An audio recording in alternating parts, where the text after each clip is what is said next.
Cutubka 8aad Kaydinta muddada dheer ee meydadka.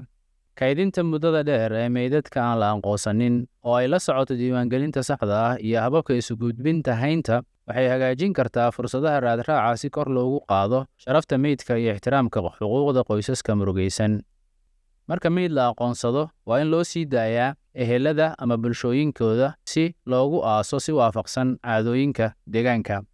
Si kastaba ha ahaatee, kaydinta muddada dheer ayaa inta badan loo baahan yahay meydadka aan la aqoonsan ama aan la sheegan.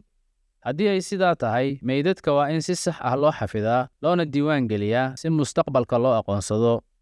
In la aaso ayaa ah khiyaar kala door bidayo haddii ay dhacdo in dad badan ay dhintaan, waase haddii aasku uu ka dhacayo meel loo qoondeeyey iyadoo la raacayo dhaqanka bulshada deegaanka. Haraaga bini'aadamka waa in lagu aaso qubuuro gaar ah oo si cad loo calaamadiyey, sidoo kalena meydadka aan la aqoonsan waa in aan marnaba la gubin ama aan la isku qasin. Mudnaanta koowaad ahaan, raadraaca waxaa lagu xaqiijin karaa iyadoo si sugan meyd kasta loogu dhejiyo jaanta yar iyo bacda meydka la geliyo karfanta oo wadata sumadda gaarka ah ee meydka oo aan biyo gudbin ka hor inta aan la aasin.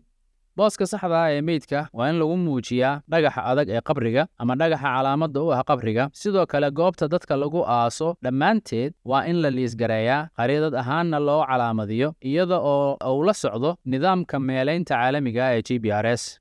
Dhammaan macluumaadka ku saabsan guud ahaan meesha aaska iyo goobta saxda ah ee qabri kasta ku yaal waa in la diiwaan geliyaa oo la kaydiyaa si ay u caawiso baaritaanada forensiga mustaqbalka. Waxaa lagu talinayaa in xogtan nuqul laga sameeyo oo lagu kaydiyo ugu yaraan 2 meelood oo kala duwan.